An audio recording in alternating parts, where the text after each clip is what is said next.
మాకున్న సమాచారం మేరకు సుమారుగా 29 కార్యకర్తలపైన పార్టీకి ఇచ్చిన సమాచారం మేరకు 29 మంది కార్యకర్తలపైన దొంగ కేసులు పెడతాం జరిగింది. ఇప్పటికీ 20 కేసులు తీయేస్తాం జరిగింది. ఆ 9 కేసులు ఏదైతే ఉందో అది ఎందుకంటే ఛార్జ్ షీట్ వేసినవి కొన్ని ఉంటాయి, ఆల్రెడీ ట్రయల్కి వెళ్ళినవి కొన్ని ఉంటాయి. అవన్నీ కూడా ఒక పద్ధతి ప్రకారం మేము ఫాలోఅప్ చేసుకుని డిసెంబర్ నాటికి అన్ని కేసులు కూడా తీపిచ్చే బాధ్యత తెలుగుదేశం పార్టీ తీసుకుంటుంది.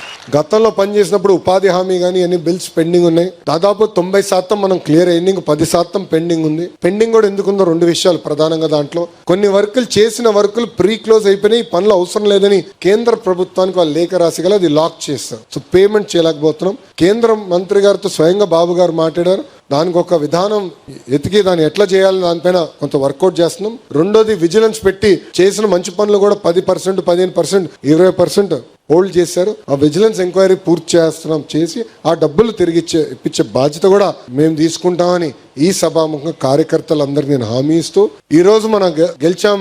3 పార్టీలు కలిసికట్టుగా గెలిచాం. Telugu Desam party, Janasena party, Bharatiya Janata party కలిసికట్టుగా పనిచేశాం. సిద్ధాంతాలు వేరైనా ఆలోచన ఒకటే, అది ఆంధ్ర రాష్ట్రం అన్ని రంగాల్లో నంబర్ 1 ఉండాలని. వేరే పార్టీలు వేరే సిద్ధాంతాలు ఉండొచ్చు, కానీ మన పార్టీ ఆలోచన ఒకటి ఉంటుంది. ఆ దిశగా మనం కలిసికట్టుగా ముందరికి వెళ్తున్నాం. ఈ రోజు ఆంధ్ర రాష్ట్రం డబుల్ ఇంజిన్ సర్కార్ ఉంది. కేంద్రంలో నరేంద్ర మోడీ గారు, ఆంధ్ర రాష్ట్రంలో బాబు గారు ఇద్దరు కలిసికట్టుగా పనిచేస్తున్నారు కనుకనే మనం ఈ రోజు ముందరికి వెళ్ళగలుగుతున్నాం. ఈ రోజు ఎంత ఆర్థిక ఇబ్బందులు ఉన్నా సంక్షేమ కార్యక్రమాలు మనం చేయగలుగుతున్నాం అంటే వాళ్ళ సహకారం ఉంది. విశాఖ స్టీల్ ప్లాంట్ మనం కాపాడుకున్నాం అంటే వాళ్ళ సహకారం ఉంది.